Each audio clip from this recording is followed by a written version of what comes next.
Welcome to selfdiscoveryradio.com, where the orchard of wisdom is just ready for picking. We celebrate your why, the journey that you've taken that inspires someone else. We support your services, we support your story. Come and be our guest, become a host, be an author with us. Come and see what we've got. Our next show is...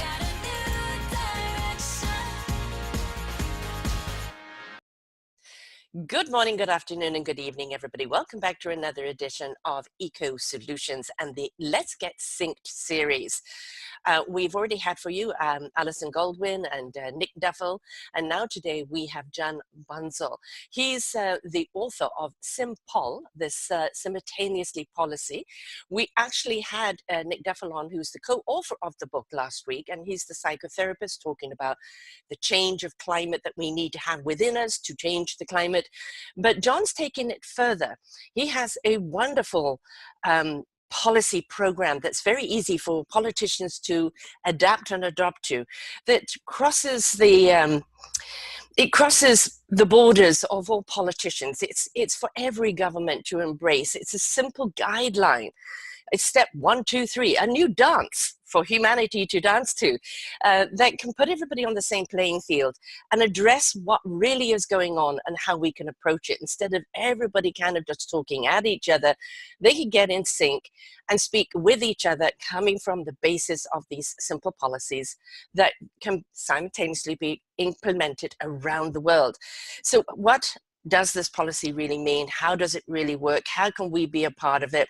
Who's doing it right now? How can we push the momentum on? Well, this is what we're going to ask John today. Welcome back to the show, John. Yeah, thank you very much, Sarah. Thank you. Yeah, just to clarify, the campaign that we run is called the Simultaneous Policy, or SIMPOL for short. And the book that I wrote with Nick Duffel is called the SIMPOL Solution.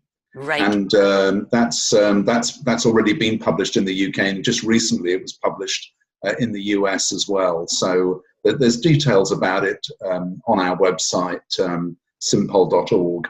Right, and we'll cover all of that. And so let's first actually understand, somebody going, yeah, another policy, where's that going to go?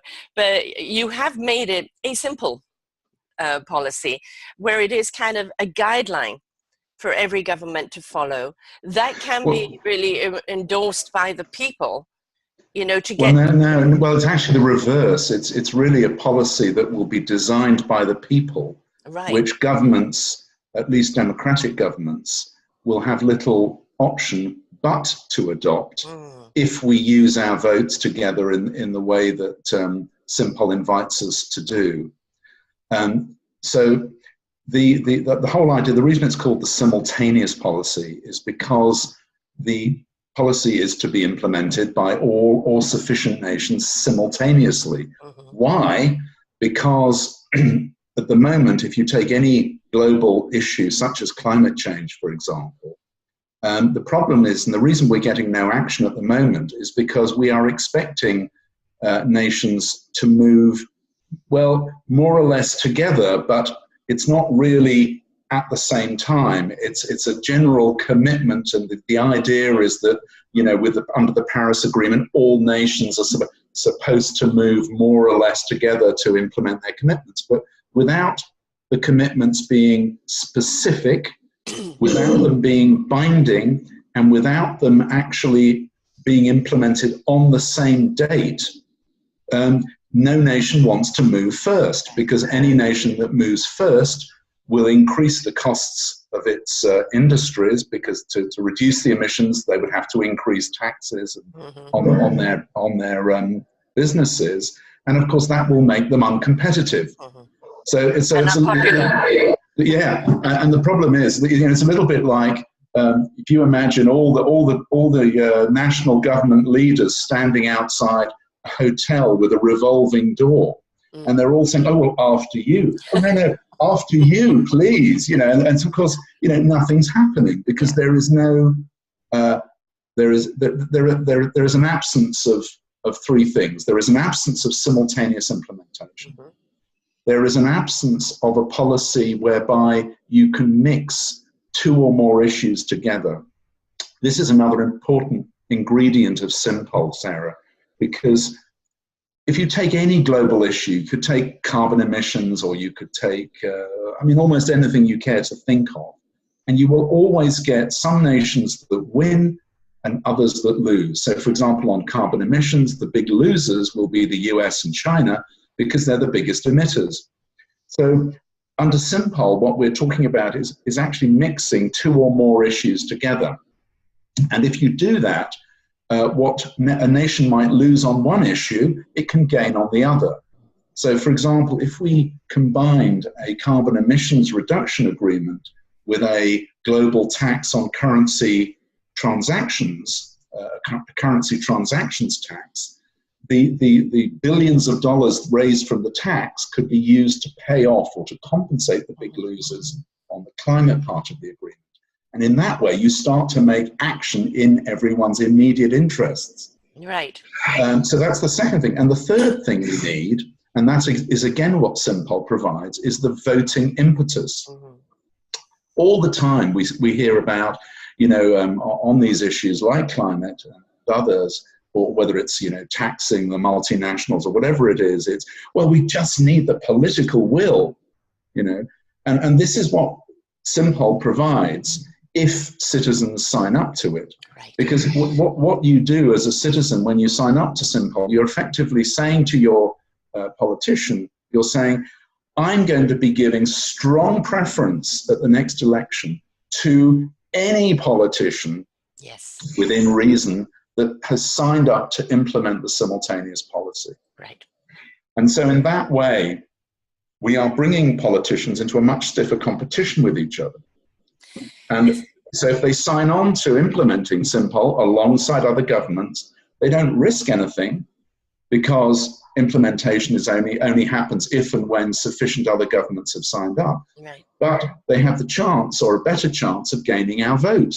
Right. But if on the other hand they refuse to sign, but their competitors signed instead, they could lose their seat, or they're going to reduce their chances of gaining our votes. So the idea is that SIMPOL supporters, if you like, in each country and in each electoral area start to become a kind of voting bloc, or a potential voting bloc, which could vote one way or another on global issues that would come under SIMPOL's purview. And in that way, we can create the political will. And in fact, we already are doing it. Yeah. I'm looking at it from a simple point of view of consumerism. We know that suppliers change according to the demand. Yeah. And, we're seeing a hell of a lot more veganism. And my daughter's just come back from Scotland. She said an amazing amount of vegan food and restaurants around there. Clearly there was a demand, so they were supplied. It's the same type of principle, isn't it? If we it is exactly that. And I suppose you could say if you want to get a rabbit to jump, you offer it a carrot. If you want to get a politician to jump, you've got to offer it a vote. Yes. It's no good signing a petition. Mm-hmm. It's no good signing an avars, email or whatever. With SIMPOL, we are engaging our votes. It's a voice. Everything is a voice. You're voicing your opinion. You're voicing your stand. And but you are doing it through the vote. Yes. And that's the difference. Yes. Politicians can ignore petitions. They can ignore protests. Mm-hmm. They can ignore opinion polls. What they cannot ignore is your vote, particularly if you're prepared to give preference to any candidate within reason that has signed the SIMPOL pledge. Because they're in jeopardy. It's a much, much more powerful, carrot and stick proposition. But at the same time, it is also one that many politicians, we have plenty who have already signed the pledge. Yeah. Many of them appreciate it because politicians actually quite understand the problem of the first mover problem. Mm-hmm. If our country goes first, our economy will suffer. They understand that, and they appreciate that SIMPOL actually obliterates that objection by talking about simultaneous implementation. And that's why they're so happy to sign up, because at last, here's something they can support, which can solve global problems like climate change without them risking their their economic competitiveness. It's a common language that you're giving them, a common tool. Exactly. You know, and the thing is when you have that particular language and dialogue, this is the ABCs that we're talking about. And it doesn't matter what language you're speaking into, this is the common denominator. And this is how if we apply it, we actually can bridge those gaps. We actually can get in sync with each other. And absolutely. Really, you know, politicians are now at an era where they've got to stop just thinking about their country. You know, yes, please think about your country, you're defending your people, etc. But you've also got to think about your country in the world as a humanity. And it's not just about me and my country. It's about absolutely, how is Sarah. my country playing the part in the whole globalization. And that's absolutely right. And I mean, the problem, you know, to be fair to politicians is that, you know, they at the moment don't really have any institutional forum for creating that global coherence. Now, the United Nations is there, but, you know, I mean, I won't go into all the ins and outs of it now, but for various reasons, it is run by nation states, and in particular by the security, the nations that are the permanent members of the Security Council.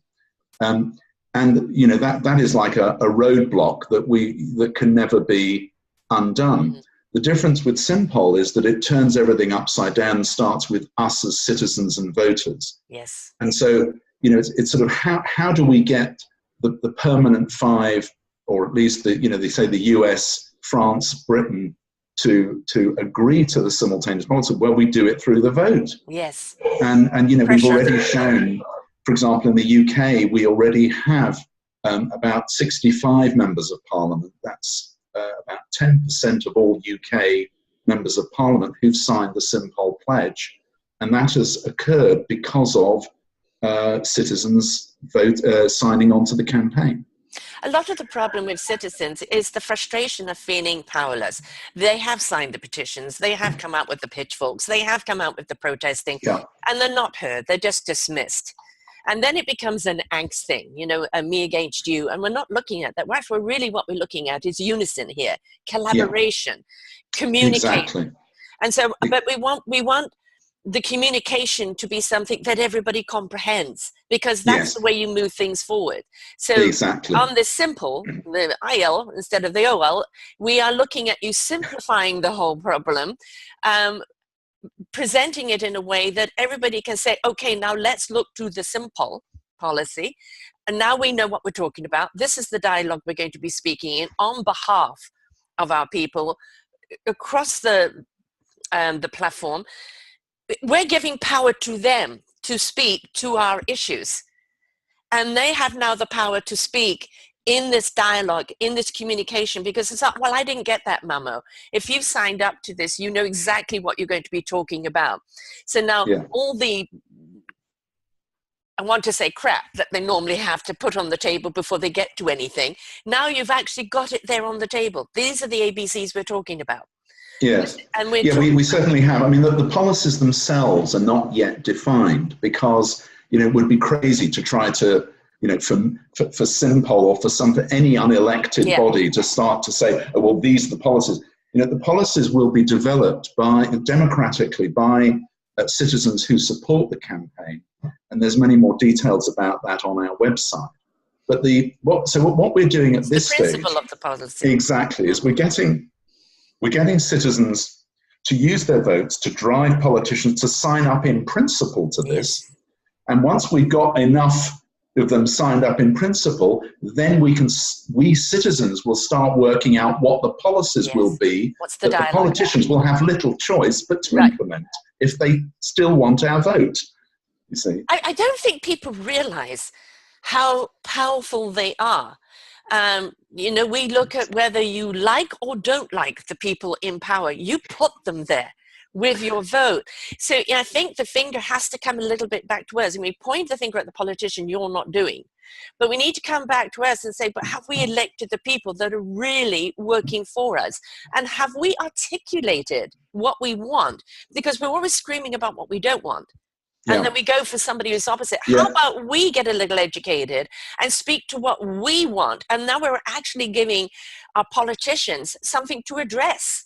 Well, absolutely right. And you know, I think, you know, the whole point about SIMPOL is it's about how we citizens stop blaming the politicians for a situation which is, in a sense, as national politicians, they are unable. It's not that they don't want to deal with global problems.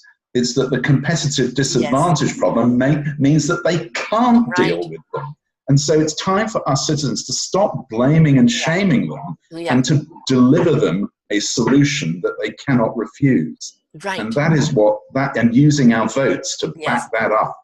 And that's and the what votes SIMPOL, for the people. Yeah, I'm using the votes. That's exactly what we're doing. And it is very powerful, Sarah. I mean, just to give you one little anecdote, there's one parliamentary constituency in the southwest of England, Weston-super-Mare. I think it's sort of tradition. It's mythically where the Fawlty Towers comedy was supposedly set. But anyway, good comedy. It's a very marginal constituency, and I think on previous elections, just won and lost on a very small number of votes. And it took just one of our supporters writing to all the candidates at the previous election, and one by one, like a sort of dominoes falling, they virtually, I think 4 out of 5 of them signed up, including the sitting member of parliament. Because you see, we never tell politicians how many supporters we have in their area. We leave them to guess. Right. And so, the more marginal the area or the constituency or district is, the more powerful you as an individual citizen are. And the great thing actually is when they all signed up, the supporter down there rang me up. I mean, I think it was when the first one had signed up, because my supporter was aware of the likely domino effect that it had. And he said, "John, this is great. Now we've got them all by the balls." And sure enough, the dominoes fell.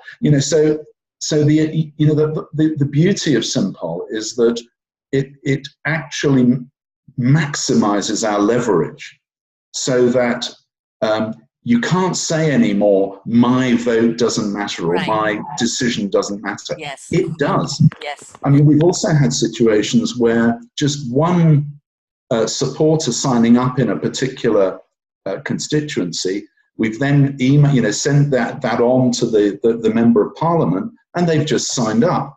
Right. So, and the reason... I mean, you give me the reason, and I'm going to give you what I think the reason. Yeah, well, I mean, the reason, so there's 2 sides to it. So there's if you like, the electoral leverage that I've described, but there is also the beautiful simplicity and common sense of SIMPOL. Yes. And I think many politicians it's a no-brainer. Exactly. So they just need to hear about it, understand it, and they not always, but often, just a single supporter has caused the MP to sign up. The power is in our hands if we use the right tool. And SIMPOL, I think, for global problems, is that tool. The thing is, it's common sense, as you said. It's like, well, this is what the people wanted. It makes common sense, and it gives us an even dialogue. The thing is, we are not dictating, you must. What we're doing is guidelining.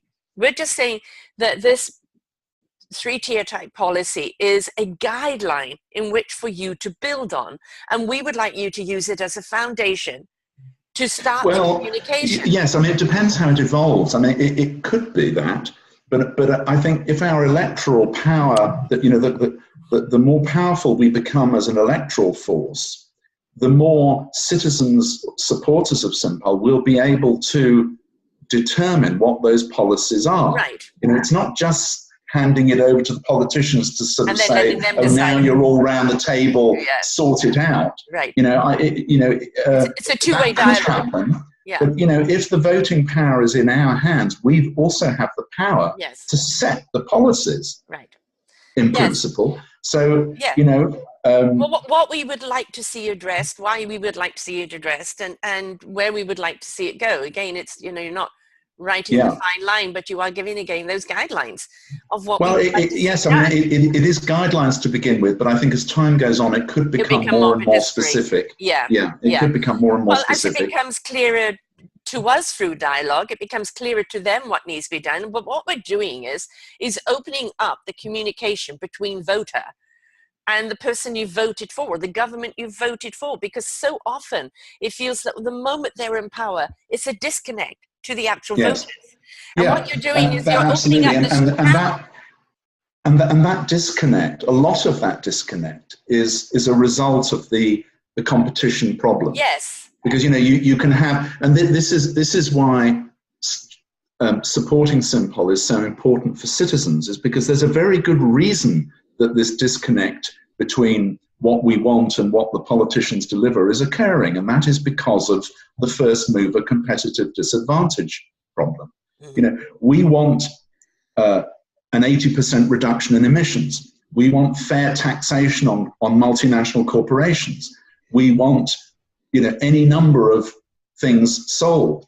But the problem for a national politician is, well, if I'd love to do this, but if I do it first and my other countries don't follow, I could just be cutting I could actually be causing our country's economy a serious problem. Do you see? And so that's why there's this disconnect, and that's why, in a way, all political parties, once they're in power, they tend to follow this neoliberal free market, competitiveness agenda. Right. So, and the reason is because they've effectively got no choice. Right. In a global market where, right. Yeah. Well, exactly. I mean, if we're in an environment where businesses can effectively move their operations abroad, no politician can really go outside or very far outside that narrow neoliberal straitjacket. And that's why people are getting so fed up with politics. Yes. And of course, that's then why they're moving to the extremes, whether it's the extreme right or the extreme left. But the reality is that, even if we were to vote in a Bernie Sanders or a Jeremy Corbyn, the first thing that they would have to do when they get into power in inverted commas, is, well, we've got to keep Britain, or we've got to keep the US internationally competitive. Right. And that means that all our more radical policies about redistributing wealth to the poor and taxing the rich will have to be put on hold. Or diluted, or because we must keep our nation competitive, and this is where the disconnect comes in. This is where people's anger and just fed upness comes in. Yes. And that's why a big element, in Italy, for example, or in Donald Trump's support is not just because, a lot of it is just, I'm fed up. Their very own security is being affected. We're seeing prices go up. I'm here in Canada. We see everything going up, except salaries, or except security, or except your company is now becoming obsolete. Everything is going online, and just people are scared, and they don't feel represented. And yes, you start talking about a global environmental problem, and it's like, I'm just dealing with the problem of putting food on the table tomorrow. Forget about the environment, right? Because they don't realize that. And that's absolutely right. But putting food on the table and not having, and jobs but wages being so low is also a function of globalization. It's the fact that jobs are moving to lower cost countries. And artificial intelligence is going to be putting a lot of people out of work. And so the only way around that is to be able to tap in that own of artificial intelligence technologies. And to do that, you've got to do it globally, because otherwise, because they are so globally mobile. Could you just repeat what you said about the artificial intelligence? You had a bit of a wobbly there, so we might. Oh, I'm sorry. That's okay. So the reason that wages are so under pressure and so low is because of globalization and the fact that the multinational companies and well, any company virtually can actually move its operations or subcontract its operation to a lower cost country. And also the artificial intelligence threatens to put masses of people out of work. And so the only way to resolve that problem is to tax the multinationals and to tax the owners of artificial intelligence. But to do that, you're going to have to do it globally and simultaneously. Yes, otherwise they're just going to go elsewhere where there's lower taxes. Way to box them in. Right. And to avoid them going elsewhere.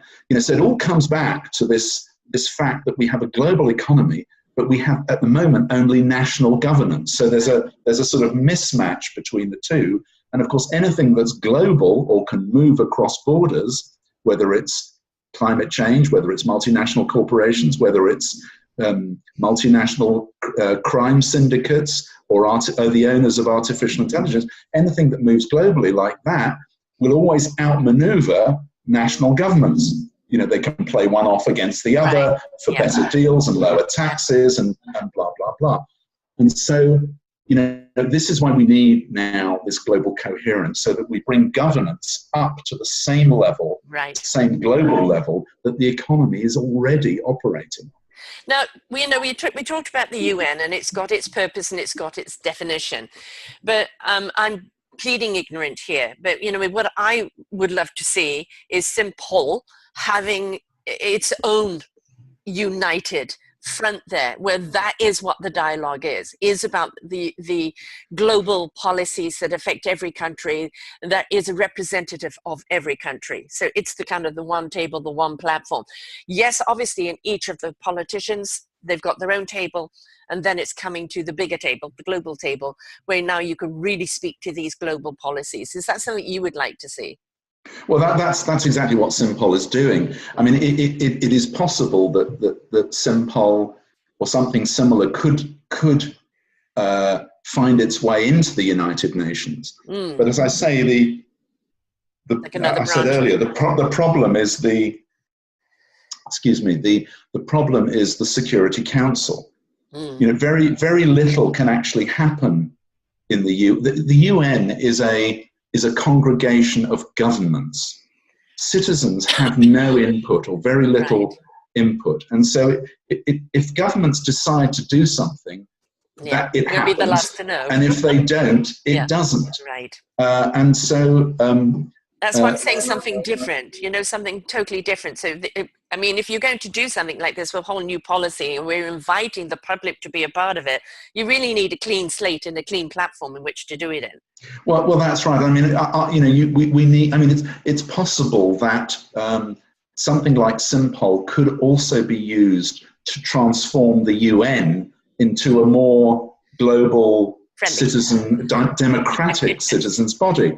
Right. But ultimately, for any of that to happen, we've got to get national governments to move. And we won't get them to move in the way we want unless we push them with the vote.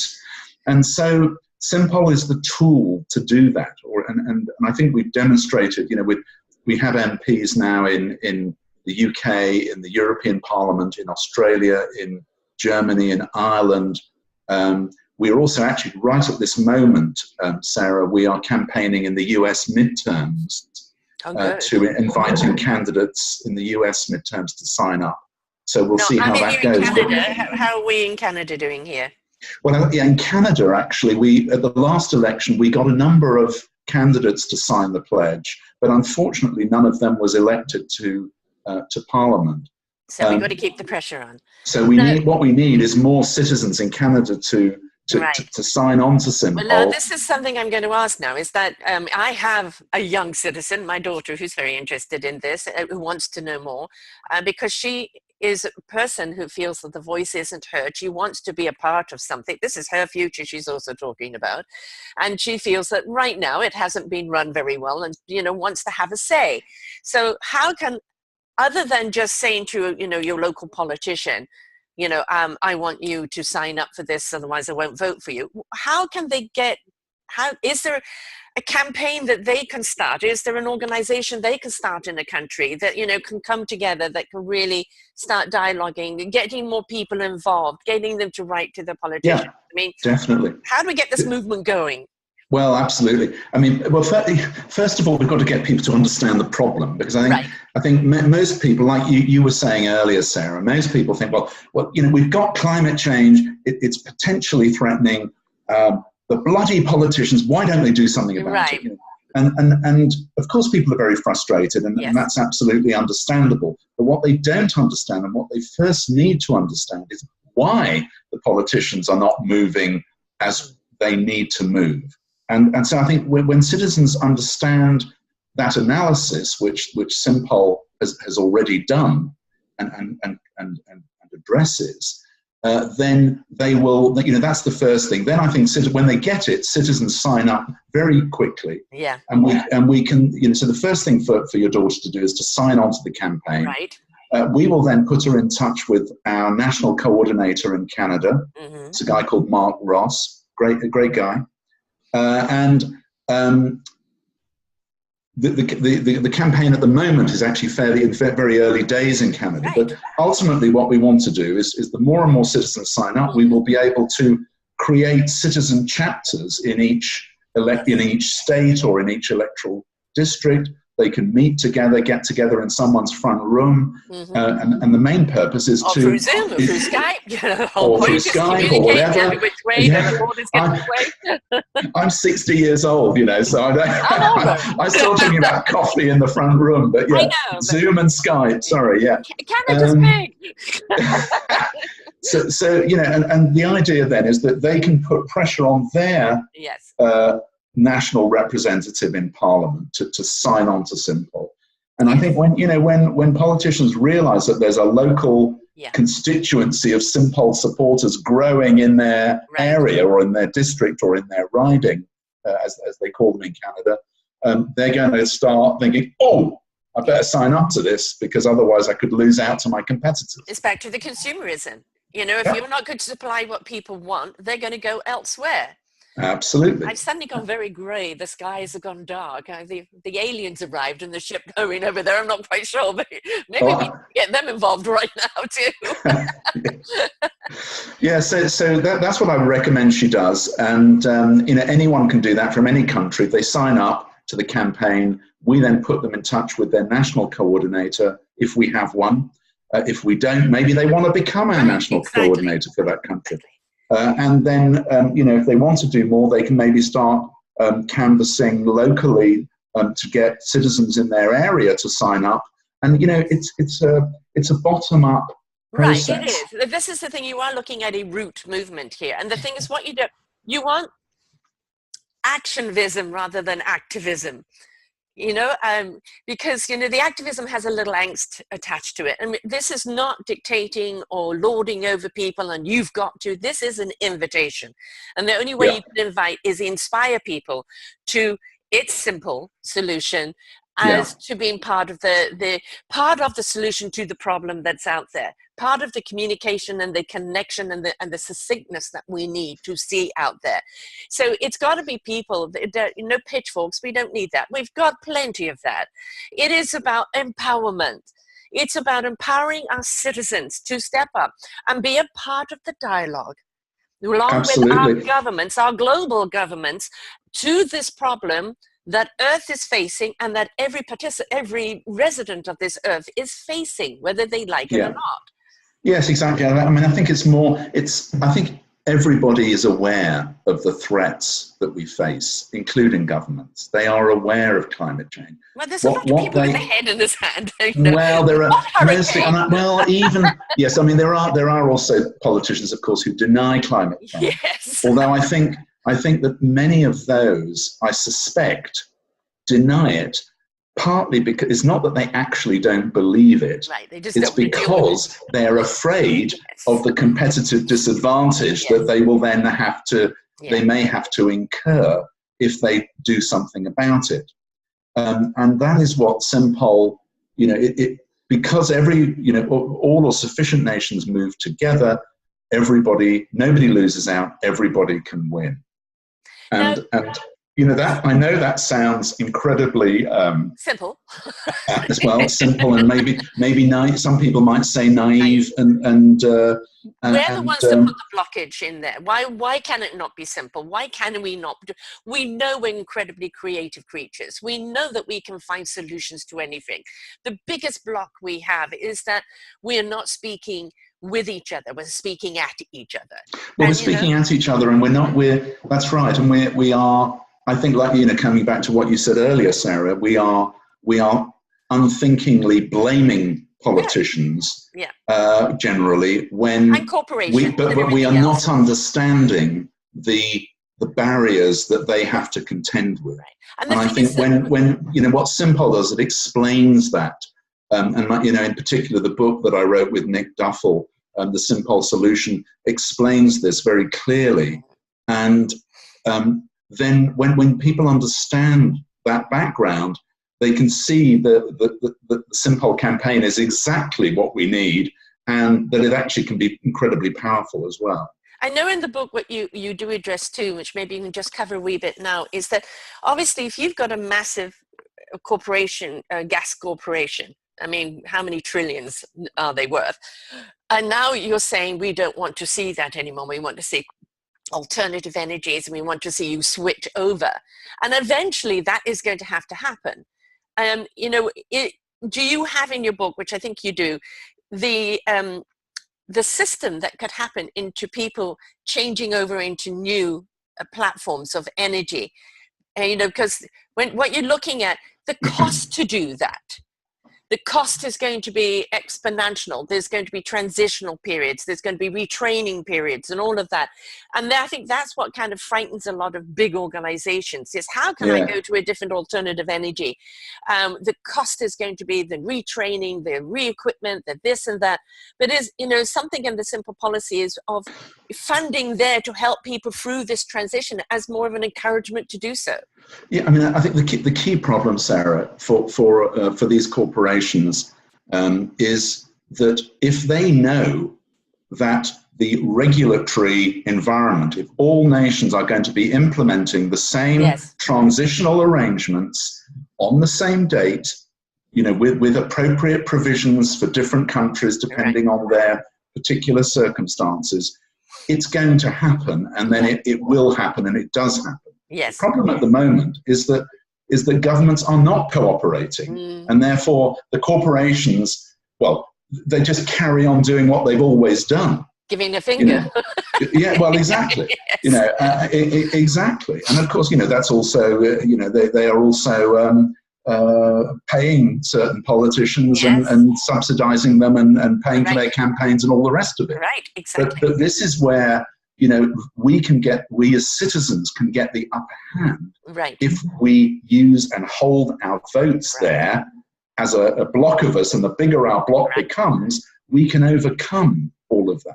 I mean, because, everything that you know, at the end of the day, politician has got to get elected. But at the end of the day, they're a human being living here too. It's not like suddenly they become a god or anything else, although sometimes some of them think they are. You know, the whole point is that you're still a participant here. You're still in a community here. You're still a part of this absolutely world. And I think absolutely, and I think business people, most business people, I think, Sarah, understand that too. But I think you know, I think for business people, and I am a business person myself. You know, we run you know, we have a sort of medium-sized business in the UK here. But I think for most business people, what they are really afraid of is not so much higher taxes or regulations. It's higher taxes and regulations that they are subject to, but not their competitors. Yes. That's what they're afraid of. Right. It now, has with to SIMPOL, be, all companies globally would be subject to the same, or you know, proportionally the same rules for everybody in the game. Exactly. Yes. And so really, in that way, not only can all businesses feel more secure, they can you know, the cost spread is going to be much broader globally, and therefore much thinner. You know, each company, therefore, or each citizen, whoever is you know, they will only be subject to a relatively small tax, because all corporations are paying it. Right. You know, so and smaller I mean, countries. I'm talking in principle now and in very broad brush terms, Right, but you understand the point. But yeah, the general picture. Now, of course, there are smaller countries that, you know, really the affordability to change over or to do anything. But this is a great opportunity then for organizations to actually bring their skills to a country and help them. I mean, it really is opening up to collaboration, cohesive, same playing field collaboration, where you really can expand. We're not going to take over. We're going to work with you and then help your country be more powerful, help your country be more sustainable, because it's in the benefit of everybody, isn't it? Well, So you're really inviting collaboration. Exactly. And I mean, I think this is where what I mentioned earlier about combining two global policies together, whereby, you know, so for example, let's go back to the example I gave earlier of a currency transactions tax along with a climate agreement. But you could also have another global agreement, combined agreement, whereby you might have some other global wealth tax, which is what the economist Thomas Piketty famously recommended. That would have to be implemented globally and simultaneously. And then some of the proceeds of that tax could be fed back to poorer countries to help them build their infrastructure, to help them, you know, to help their citizens to make a decent living and in their home country, which is, after all, what all of us want to do. We don't really want to have to migrate. No. We want to be able to make a good living at home. That's the reason why people, you know, they leave because of war-torn or famine. Well, absolutely. And there's always an answer to producing what they need in their country. Why are we? Well, precisely. You know? And, you know, so this is a way that you know, through SIMPOL, we could actually tax the super rich or the multinational corporations or financial markets. So it wouldn't actually be a tax on average citizens. It would be a tax on markets or on corporations.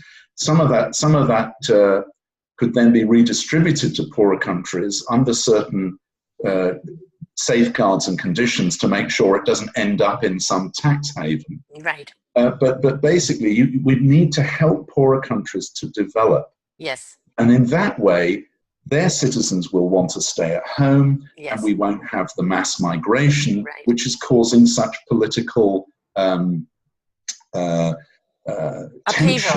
in the West, and is giving rise to Brexit and Trump and the rise of the far right all across the West. Yes. You know, so you know, I know it's easy to say it, but the fact is that if we don't cooperate globally, it's going to be curtains for all of us. That's the point, is that, you know, I don't care which country you're from, black, white, pink, yellow, polka dot, whatever economics is, we're all residents here.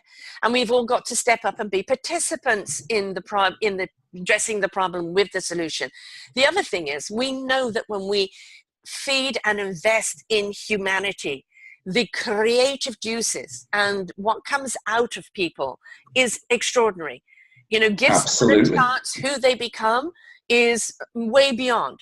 And we've invested so much in exterior things and not the interior things. And I think, you know, what you're doing a lot here is feeding back into humanity, something we've lost along the line. And I think the whole movement that we're seeing right now across the world, I mean, with the things like Trump, with the things like Brexit, with Syc'd and a few other dictators out there, we're looking at issues where we're tired of it.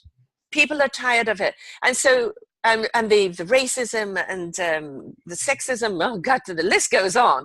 Everybody's sick to death with it. This is why I say not the activism of the pitchfork, but the actionism where everybody can get into action together as a humanity and start listening to one another, because we've all got some creative solutions in there. And if we know that we have a voice, well, nobody's going to hear me, the politicians, you can't even reach them. If the politicians become more reachable, more town centers, not about the angst and the pitchforks and you're not doing, but about allowing the public to come up with solutions or come up with something they would like to see. Now the politicians can go and do the service that they were hired to do, represent their people, but also using the tools and the skills and the wisdom and the vision of the people. Absolutely. Yeah, and you know, we can do this. You know, we can do this, Sarah, because as you say, humanity is incredible, and you know, Yes. if we allow ourselves to let those creative juices flow, yeah, you know, and I mean, you know, global cooperation sounds like a sort of huge impossibility, and probably some of your listeners are thinking, oh well, that John Bunzl needs to be carted off to the mental hospital, you know. Along with me and a number of others we're interviewing here. You know, I think we're at a stage in our evolution now, which is a little bit like where we were at the end of the Middle Ages, where, you know, the city-states were all sort of warring with each other endlessly and blah, blah, blah. And somebody in some pub in those days probably said, well, what we really need is something called a nation-state, you know, and probably all the guys around him, you know, were saying, oh, shut up, that'll never happen, you know. And, you know, it did happen. I mean, this is you, a dinner with mum, a conversation. Yeah. What are you going to do about it? Well, there you go. Yeah. This is the empowerment of the people.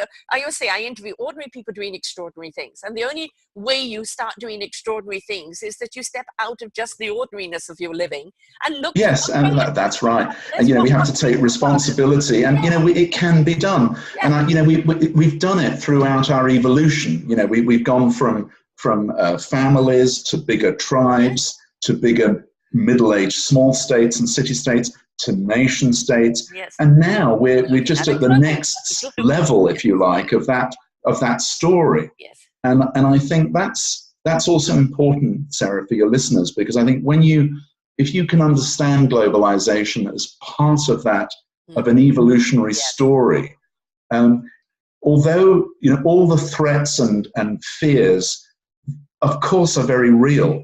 But at least, rather than just sort of panicking and going, you know, freak out, which will not help at all, and will send us for sure down the tubes, we can actually see which way evolution is trying to tell us to go. Yes. And evolution tends towards ever larger scales of cooperation. And the next is global.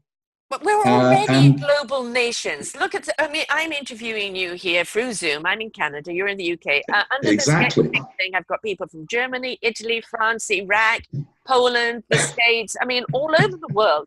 And we were all here doing this because we would like to see global nations come together to resolve the humanity problem, which is what we're doing to each other and what we're doing to each other. Exactly. And this is it. This is exactly it. You know, we already are globalized economically, technically, climately. But where we are not globalized is in the governance and the cooperation, and that it's exactly that little slice of the cake, if you like, that SIMPOL is designed to fill. Right. And it's that, and you know, that's why. And until that is filled, you know, the negative fallout of globalization, like the move to the far right, increasing unemployment, you know, climate change, all these things will continue to get worse. Right. And so I think, you know, evolution is sort of knocking on the door, saying, "Hey guys." You know, wake up, this is the way you need to go, but, you know, you've got to actually do something. It's no point just sitting there doing nothing or just carrying on complaining about politicians. You've got to get with an evolutionarily consistent campaign like SIMPOL. And, you know, I'm not saying SIMPOL's the only one, there may be others. But it's the one you put forth and the one that we can start feeding right now and see what comes from it, right? Yeah, and to my mind, I think the unique thing about SIMPOL is that it's the only campaign that I'm aware of that really engages our right to vote. Yeah. And that's the key point. And have a say in our vote, have a clout behind our vote, not just a tick and now you're no longer involved. It's an involvement vote. Exactly. That's the beauty of it. It's that, you know, what we're seeing is that for so long we've been served a dish that's just caused a great deal of gas and no dietary sustainability there. What we're looking at, we need a new recipe. We need new ingredients. And what we need to do is that everybody's got to get in the kitchen. And I know there are too many cooks in one, kitchen. Well, no, the thing is that we, in our globalization, we're using spices and ingredients and this and that from all countries, and we're fusing our food. Why can't we fuse our ideas and our creativities? Because we are all in this together. And the beauty of what you've put here, it's not about just handing the power over to the politician and saying, okay, mate, go and represent me well. We're saying to them, we are in partnership with you.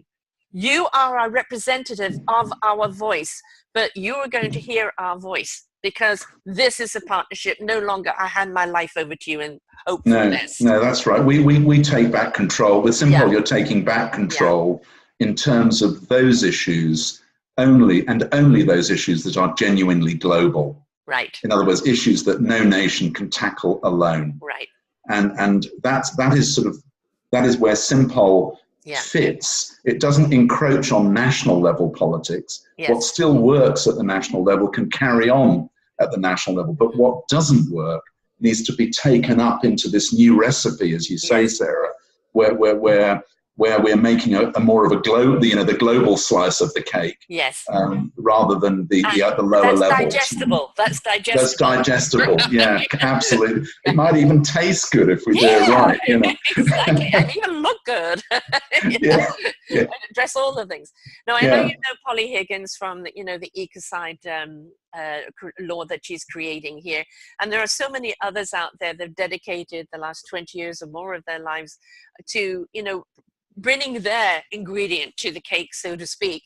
And the thing is I interviewed a scientist a little while ago who's saying that things like the alcohol movement, there was so much money put behind him to talk about climate change so you can make a movie and all of that.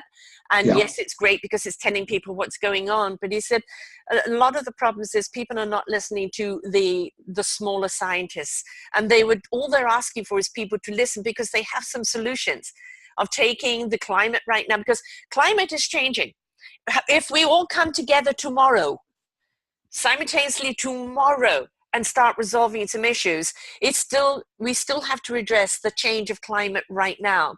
And I think what we have to do also is, what you're asking people to be is not only participatory, but also open-mindedness. Everybody has an idea. We can't dismiss these ideas until we've heard them, because we never know what idea, as simple as it might be or complex as it might be the kind of solution that we're looking for. And that's very true. That's very true, Sarah. Policy thing is allowing that dialogue to come there and inviting people to have an area to do so and bring it to the forefront. Yeah, no, that's very, very true. But I think it's also important to distinguish between policies or ideas that can be applied at different levels. So, for example, if someone comes up with an idea that can be put into practice at a local, regional, or a national level without any problem and without any threat of competition problems from other countries, then it's not one for SIMPOL. It's something they can get on with anyway.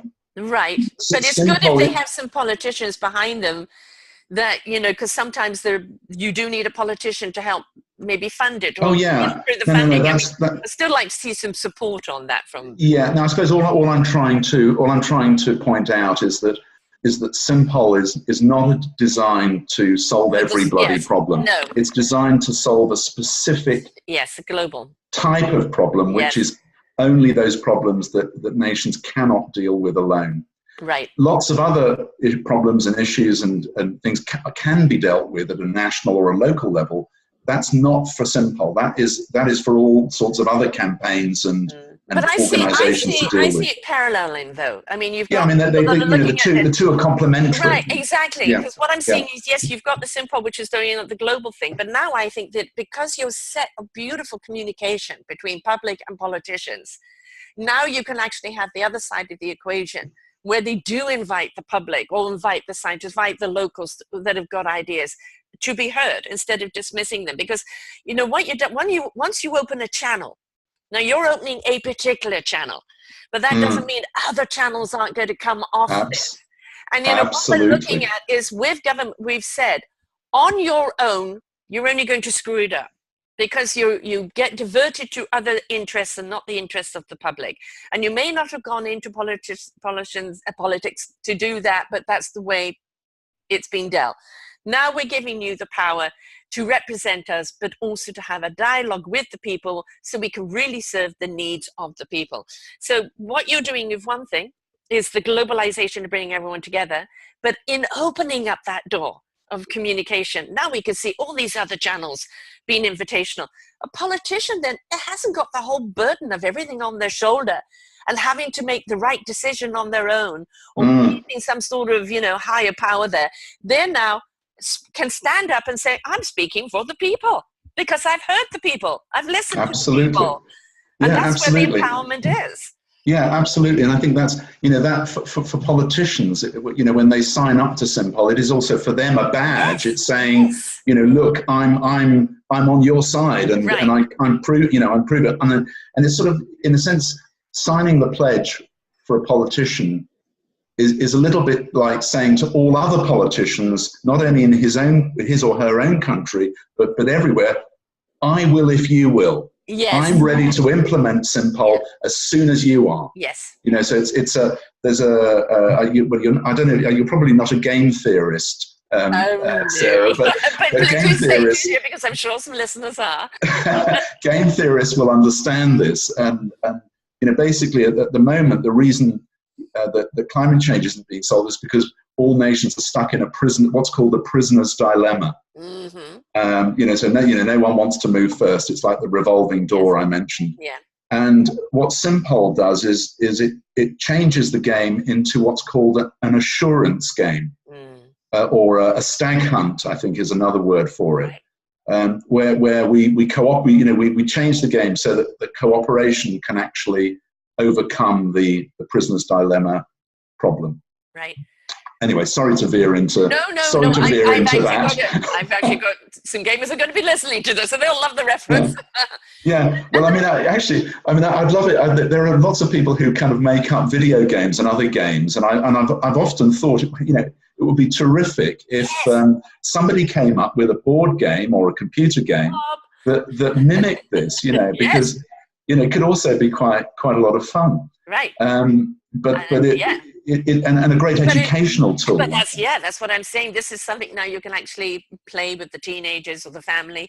And what you're doing is a great game, yes, but at the same time, you're planting the seeds, you're sending out the invitation, you're empowering them, but you're also giving the tools to the politicians because they now know how the game is played. I think one of the problems is that nobody knows what the rules are anymore.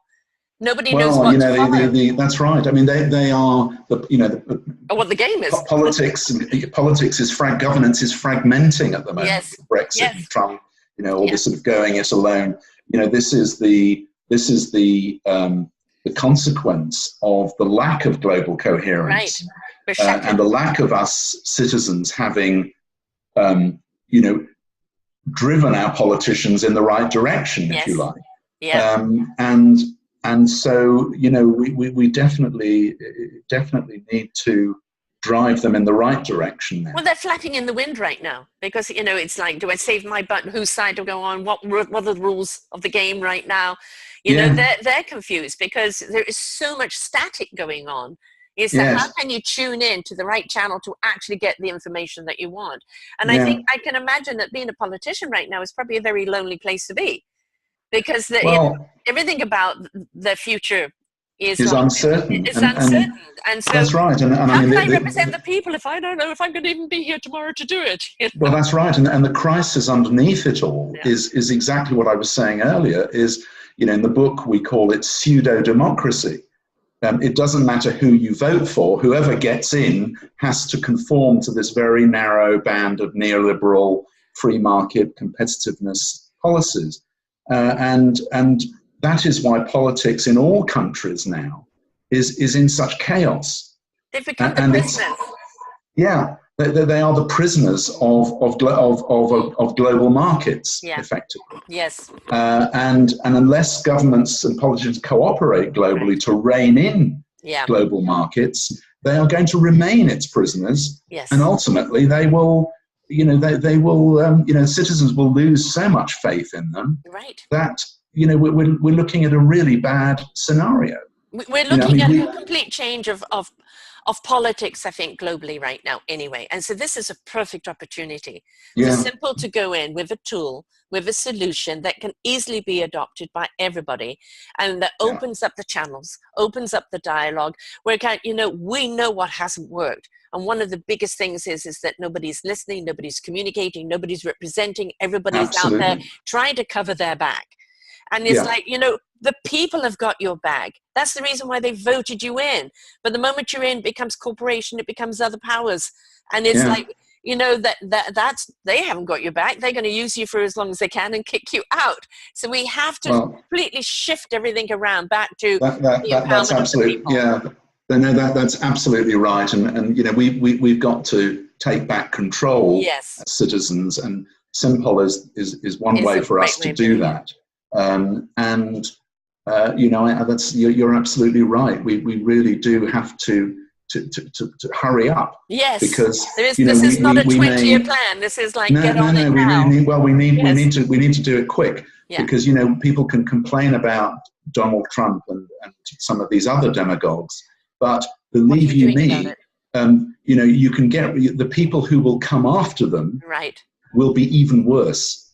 Yes. Unless we have the power to choose the right people that are going to represent us, and that lies within us, isn't it? But the thing is, we need the right global system, because whoever, as I say, it doesn't matter who you elect anymore. No. We don't live in democracies anymore, Sarah. We live in pseudo-democracies, where voting actually no longer has much impact. Right. Or certainly not in terms of global policies. Or dealing with wealth inequality or climate change or any of these things that increasingly are threatening us. Right. And that's why we need this new level of politics that's capable of addressing that problem. And people are hungry for it. I mean, in all the shows that I've done, everybody, we need the change. The problem is that people say, yes, we need to change, and then this person's got this idea, this is that idea. But where is the unison? Where is the invitation? Where is the collaboration? Because we don't want to hear the word competitive anymore. We want to hear collaborative. We want to hear cohesiveness. Is that, we're looking at each other as, United Nations, where we are a whole. And it's not like I'd want to thrive at your expense. No. That's an old paradigm. It's like there is enough for everybody. And everybody can become enriched by this, but we've got to stop looking at the me, myself, and I, and we've got to start looking at as a we. Yeah, absolutely. No, and that's right. And Simple, in a way, Sarah, is exactly a community. It's not just a community of voters. It's a community of people who understand this we-ness, and that that think in a more world-centric, not in an ethnocentric way, not in a nation-centric way, but in a world-centric way that understands the global nature of the issue.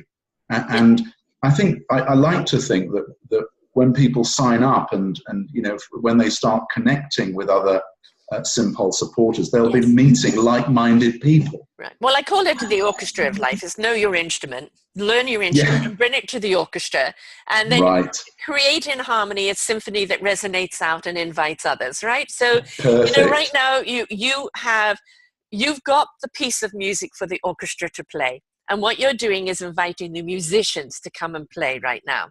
Right. That's right, and you, just to take your analogy a little bit further, Sarah, you will know that if the conductor, who is really the inviter of the simultaneous playing of the music, if he loses it or gets knocked over, and everything goes, it becomes chaotic. It becomes chaotic, and so you need that. Simple in a sense is the conductor. Yeah. It doesn't play the music. It doesn't. It doesn't write the music. It provides the forum and the coherence for it to work. Yes, the platform. That's right. Yeah. That's right. So we are the solution. I've been saying this for so long. We're the problem. We're the solution. This is not something we can hand over to someone else. It's now something we have to step up. And, you know, everybody's going to choose their way. But what you're doing is right now, I mean, is this as simple as signing up and maybe just simply writing your local politicians. That's Getting right. behind people who want to become an organization and go, you know what, I want this as my platform to educate people on the empowerment that we can have to make a difference in our politics, in our world. It's absolutely right. You put it there in a nutshell. That's it. That's absolutely how it. do they sign up? Where do they sign up? They simply have to go to our website, which is SIMPOL, SIMPOL.org, and click on the support button. Sign up. It's completely free of charge. And it doesn't matter what country you're coming from. Doesn't matter what country you're coming from. If we have a national coordinator in your country, they will send your information on to your politician, to telling them that you'll be giving strong preference at future national elections to candidates that have signed up to SIMPOL, to the probable exclusion of those that haven't. Exactly. And then you can actually start to, you know, we've also got Facebook pages and Twitter and God knows what else. So you can then sort of get involved in the campaign and get involved about it. Do you have a little button that people can put on their Facebook and say, I'm a SIMPOL solution? A little banner thing. We're working on it. Good. Yeah, because that's something people should have. They can have on their Facebook. They can have on their social medias. You know, I'm a SIMPOL policy. You know, I'm a I'm just put I'm supporting SIMPOL.org.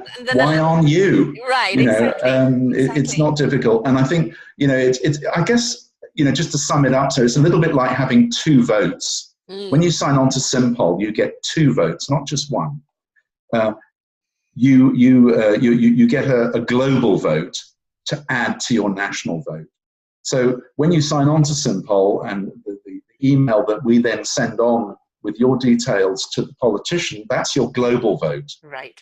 And then on election day, you get your national vote just like everybody else. And you get to choose somebody that's already signed up on their side of it. So now you've got a succinctness. You've got a politician that's willing to listen.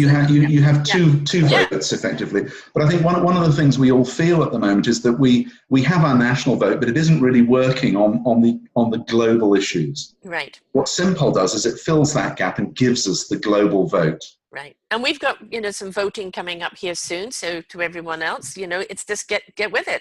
Is there a charge to sign up? Nope. It's, we regard it as a democratic right. We regard it, it's not something, this isn't something, if people want to donate, of course, we'd be delighted because it helps to defray our campaigning costs and internet costs and so forth.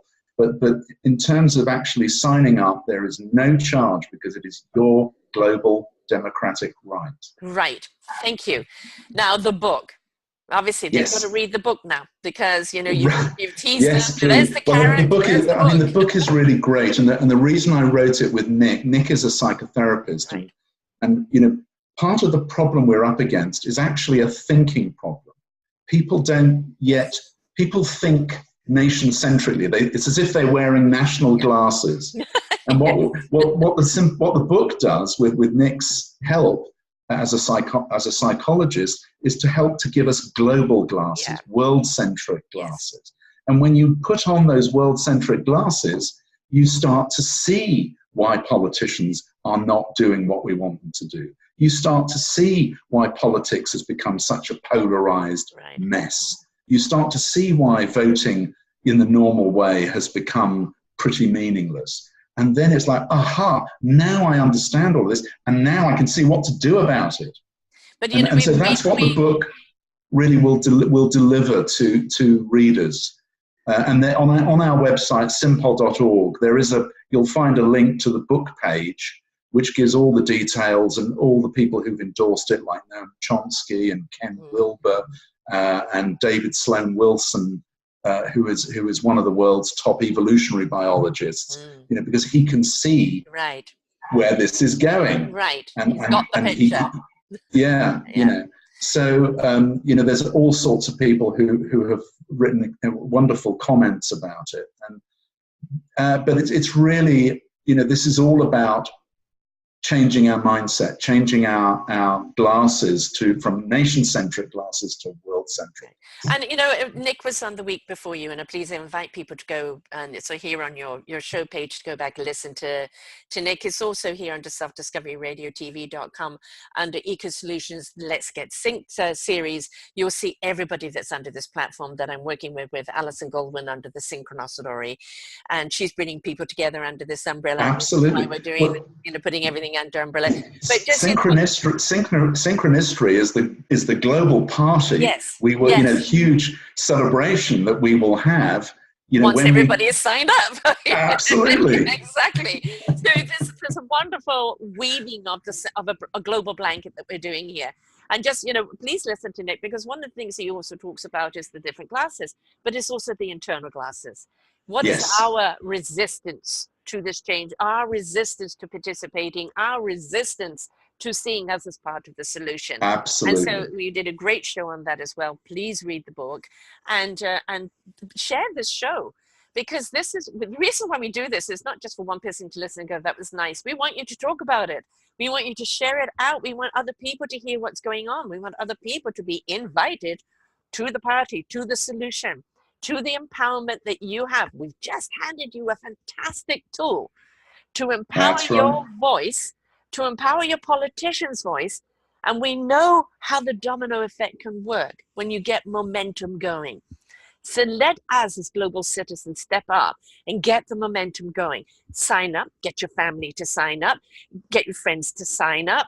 And if you want to take it further, look to how you can find somebody or join whatever collaboration is going on in your country and say, I want to be a part of it. Absolutely. Right? And get your NGO to sign up on your campaigns. People like Friends of the Earth, Greenpeace, they also need to get behind this. Yes. Because they've got a lot of the expertise. Right. They can contribute to the policy making side of it when that starts to happen. But you've also given them another tool other than a pitchfork. Right? Absolutely. Because people are tired of the pitchforks, but tired of in your face. We want to know, okay, what are we going to do about it? You've just given them a tool to give us the empowerment, to have a voice, to get things moving. So it can change their entire approach to how they're doing things as well. So absolutely. Look at the momentum that we can have here, folks, by just simply signing up, encouraging others to sign up and sharing, and just stepping up and participating a little bit. It's a very simple solution, simple solution. So thank you so much, John, for being here. Thank you, Sarah. I've really enjoyed it. Thank you so much. And it's SIMPOL, SIMPOL.org. That's right. And you'll find the book there. SIMPOL.org. You'll find the signing up there. You'll find everything up there. And please do share the show. Please come back and listen to the Let's Get Sync'd series. We have Prashang from Iraq on next week talking about... oh gosh, well, we're talking about a future leader there, a young man who's really got it. Get him signed up, I'm sure, if he's not already. And he's one of these people that's going to be a mover and a shaker. And we've got so many other wonderful people here for you. And the reason they're part of this Let's Get Sync'd series is because they've all got something to contribute in not only emotional climate change, but the actual physical change that we can empower ourselves to be a part of, which is really what we all need. So thank you so much. Hear, hear. Well said. Thank you so much, Sarah. And thank you to all the listeners as well. I really enjoyed it. Thank you. Oh, my pleasure. And thank you very much. And so, folks, it's up to you. The solution is there. Please be a part of it. Until next time, bye for now. For more wonderful shows like this, please go to selfdiscoveryradio.com, podcasts, and see our lineup. And if you wish to support us, we have a funded button. Please stay tuned for our next show.